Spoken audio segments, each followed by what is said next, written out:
Hello guys, welcome to my channel. तो guys आज हम पढ़ेंगे क्लास 10th का chapter number 7 of civics, that is outcomes of democracy.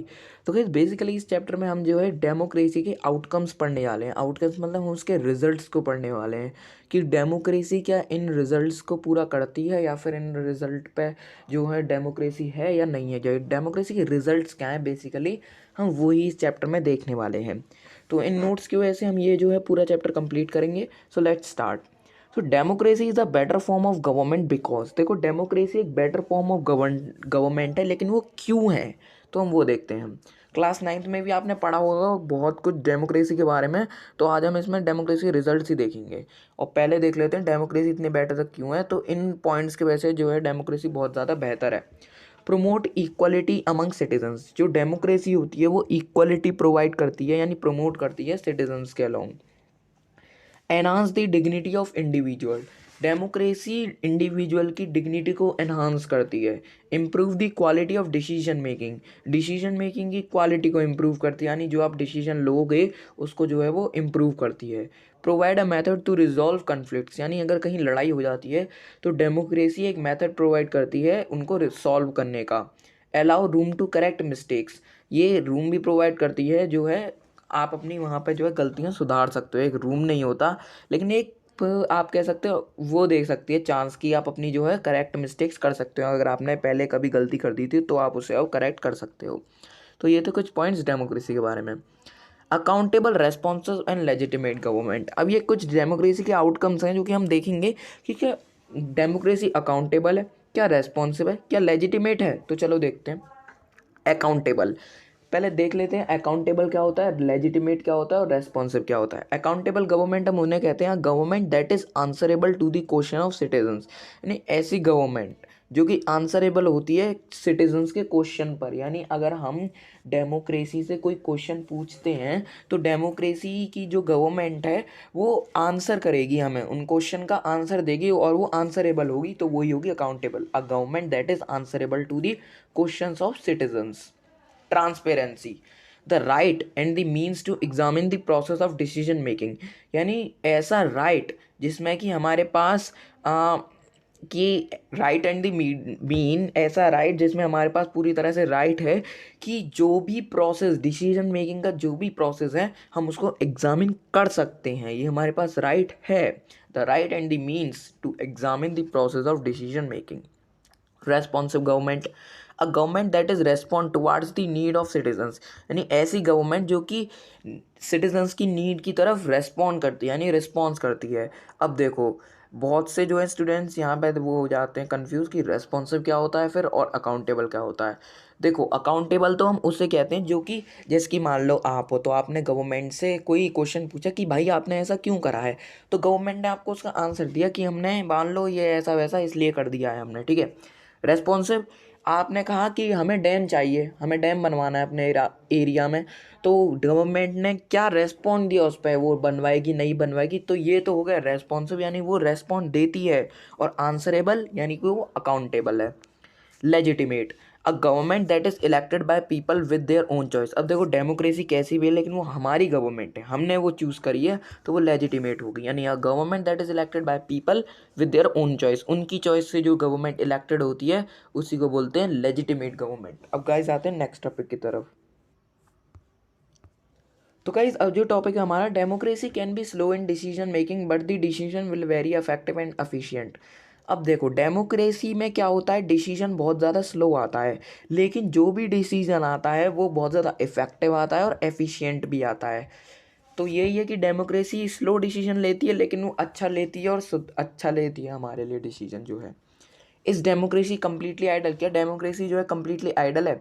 No, democracy not completely ideal because it may be corrupt and may not be accountable and responsive, यानी government कैसी भी हो वो करप्ट तो होती है, तो जो डेमोक्रेसी है वो भी हमारी करप्ट है, वो पूरी तरह से आइडियल नहीं है, ठीक है।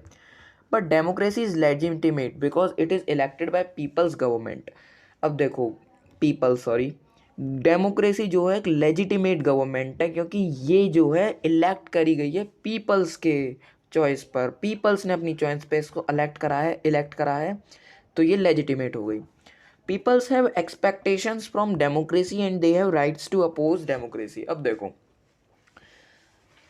आप कह रहे हो कि डेमोक्रेसी इतनी बेकार है तो हम उसे हटा क्यों नहीं देते, कि वो ना तो अकाउंटेबल है हमारे लिए, ना रेस्पॉन्सिबल। होता है ना कभी कभी कि वो आपकी जो है डिमांड्स को फुलफिल नहीं कर पाती है, या फिर आपके आंसर को नहीं देती है। तो क्या डेमोक्रेसी बेकार है? देखो, बेकार तो नहीं है, डेमोक्रेसी करप्ट हो सकती है, लेकिन वो लेजिटिमेट है। अब आप कहोगे पीपल ने उसे चॉइस ही क्यों कर रखा है, वो लेजिटिमेट क्यों है? तो वो लेजिटिमेट इस वजह से है क्योंकि पीपल्स को उससे कुछ एक्सपेक्टेशन होती है कि डेमोक्रेसी चलो आज नहीं कर रही, कभी ना कभी तो जो है हमारे लिए करेगी। और आप अदर फॉर्म ऑफ गवर्नमेंट में ये एक्सपेक्टेशन नहीं रख सकते हो, उसमें तो आप एक्सपेक्टेशन रख ही नहीं सकते कि हाँ यार ऐसा होगा। ऐसा आप अदर गवर्नमेंट में नहीं रख सकते, जैसे कि मोनार्की, डिक्टेटरशिप। लेकिन डेमोक्रेसी में आप डेमोक्रेसी से एक्सपेक्टेशंस रख सकते हो, और आपके पास राइट भी कि आप डेमोक्रेसी को अपोज भी कर सकते हो। By the expectation opposition of peoples democracy improve itself. अब देखो, जो लोग डेमोक्रेसी से एक्सपेक्ट करते हैं और उसे अपोज करते हैं, उन्हीं से जो है डेमोक्रेसी अपनी इम्प्रूव होती है। अब कितना भी आप मान लो किसी चीज़ को बहुत ज़्यादा बेकार कह रहे हो, तो कभी ना कभी तो वो चाहेंगे कि नहीं यार ये लोग इतना बेकार करे, तो मेरे को कभी ना कभी तो अपने आप को इम्प्रूव करना ही पड़ेगा। तो ऐसी डेमोक्रेसी वो अपने आप को कभी ना कभी इम्प्रूव करती है। लोगों की अपोजिशन की वजह से, लोगों की एक्सपेक्टेशन की वजह से डेमोक्रेसी अपने आप को इम्प्रूव करती रहती है। At last we can say that democracy is much better than of others. यानी जो डेमोक्रेसी है वो लोग और दूसरों की जो गवर्नमेंट है, जैसे कि मोनार्की, डिक्टेटरशिप्स, इनसे तो अच्छी है। ठीक है, डेमोक्रेसी जो है हमारी। ये पढ़ा हमने इस टॉपिक में कि क्या है कि डेमोक्रेसी कम्प्लीटली आइडल है, तो कम्प्लीटली आइडल तो नहीं है, लेकिन जो है हमारी एक्सपेक्टेशन रहती हैं, और हम क्या कहते हैं डेमोक्रेसी को अपोज भी कर सकते हैं, और डेमोक्रेसी इन अपोजिशन और एक्सपेक्टेशन की वजह से इम्प्रूव कर पाती है अपने आप को। Economic growth and development. अब हम देखेंगे डेमोक्रेसी के जो आउटकम्स हैं उनमें इकोनॉमिक ग्रोथ कैसी होती है और डेवलपमेंट कैसी होती है। तो democracy is not efficient to remove the less economic growth and development than other. अब देखो, डेमोक्रेसी जो है इसमें एफिशिएंट नहीं है कि वो रिमूव कर सकते हैं इकोनॉमिक ग्रोथ और डेवलपमेंट, इतनी ज़्यादा एफिशिएंट तो नहीं है। But the economic growth and development depend on. अब देखो, हमने एक सर्वे करा था कि जिसमें पता करा था कि जो मोनार्की है उसमें जो है डेमोक्रेसी से ज़्यादा डेवलपमेंट है। तो देखो, डेवलपमेंट और जो इकोनॉमिक ग्रोथ है वो एक फैक्टर पे और डिपेंड करती है, वो डिपेंड करती है पॉपुलेशन पे और रिसोर्सेज पे। यानी उस जो कंट्री है उसकी पॉपुलेशन कैसी है, उसकी रिसोर्सेज कैसी हैं, उसके ऊपर भी जो है डेवलपमेंट और इकोनॉमिक ग्रोथ डिपेंड करती है। ठीक है, अब आते अपने नेक्स्ट टॉपिक की तरफ। अब है guys reduction of inequality and poverty. अब डेमोक्रेसी इनइक्वालिटी और पॉवर्टी हटाने में कितनी एफिशिएंट है वो भी हम देखते हैं। पूरी तरह से हम इस चैप्टर में डेमोक्रेसी को एग्जाम ही नहीं कर रहे हैं। Democracy not efficient to move poverty and inequality. ज़्यादा एफिशिएंट नहीं रही है इसमें भी, जैसे उसमें नहीं थी डेवलपमेंट और इकोनॉमिक ग्रोथ हटाने में। इन democratic country rule of majority of poor felt. अब देखो, हमने पढ़ा है कि डेमोक्रेसी में जो है, नाइन्थ में ही आपने सुना होगा कि हर एक जो है सोसाइटी उसकी इक्वल इक्वल रिप्रेजेंटेटिव होते हैं। ठीक है, लेकिन जो डेमोक्रेसी में ज़्यादातर डेमोक्रेसी को रूल करते हैं, यानी जो अपने वोट्स डालते हैं डेमोक्रेसी को अच्छा करने के लिए, कि भाई चलो ये नेता हमारे लिए इतना कुछ कह रहा है, चलो मान लो किसी मिनिस्टर ने आपसे कहा कि हम रोड बनवा देंगे, हम ये कर देंगे, वो कर देंगे, तो आपने उसे आप मान लो एज्यूम करो एक पुअर इंसान है, उससे किसी ने कहा कि देखो ये वाले जो मिनिस्टर हैं ये कर देंगे हमारे लिए, ये कर देंगे, तो उसने उन्हें वोट दे दिया। तो ऐसी जो पुअर लोग होते हैं वो डेमोक्रेसी में मेजोरिटी टाइप में जो है रूल करते हैं इस हिसाब से। ऐसे नहीं है कि पूरे में पुअर ही रूल कर रहे हैं, श्रीलंका की तरह, जो आपने पावर शेयरिंग में पढ़ा भी होगा कि श्रीलंका में जो होता है रूल ऑफ मेजोरिटी चलता है, लेकिन यहाँ पे जो है सबका चलता है, लेकिन जो है मेजोरिटी ऑफ पुअर बेल्ट, लेकिन इसमें मेजोरिटी में पुअर ही आते हैं। Democracy based on political equality but not on social. Democracy में आपको पॉलिटिकल इक्वालिटी तो देखो मिलती है, सोशल का वो कह नहीं सकते, क्योंकि क्या पता आपके संग कहीं डिस्क्रिमिनेशन हो रहा हो।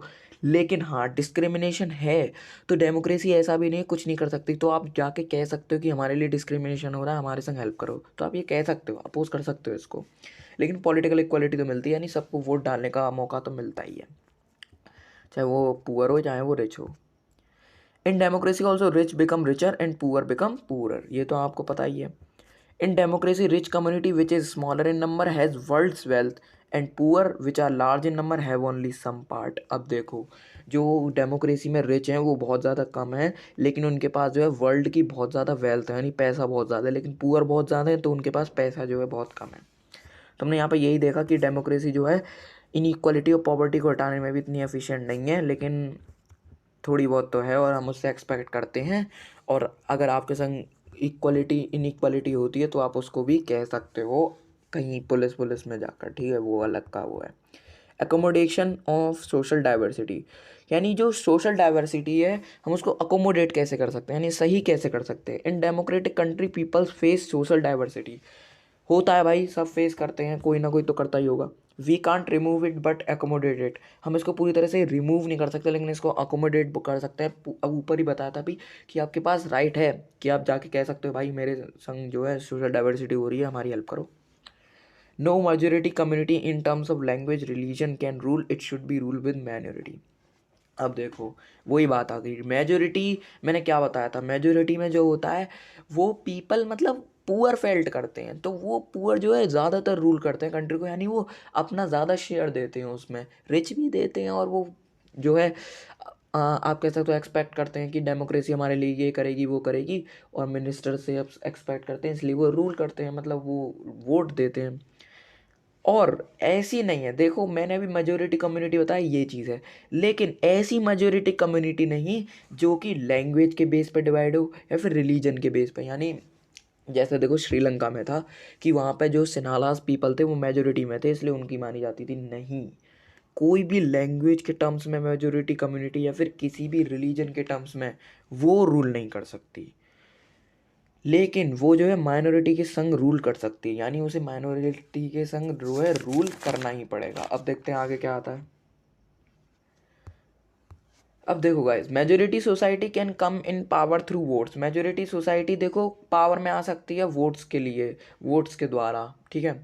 Steps to accommodate social diversity, हम सोशल डाइवर्सिटी को कैसे अकोमोडेट कर सकते हैं, हमने अभी देखा मेजोरिटी क्या है माइनॉरिटी क्या है, लेकिन हम जो है सोशल डाइवर्सिटी को क्या कर सकते हैं, अकोमोडेट जो है कैसे कर सकते हैं। Majority community should not rule, यानी मेजोरिटी कम्युनिटी का रूल नहीं होना चाहिए। Both majority and minority work jointly, दोनों माइनॉरिटी और मेजोरिटी को एक संग जॉइंट होके वर्क करना चाहिए।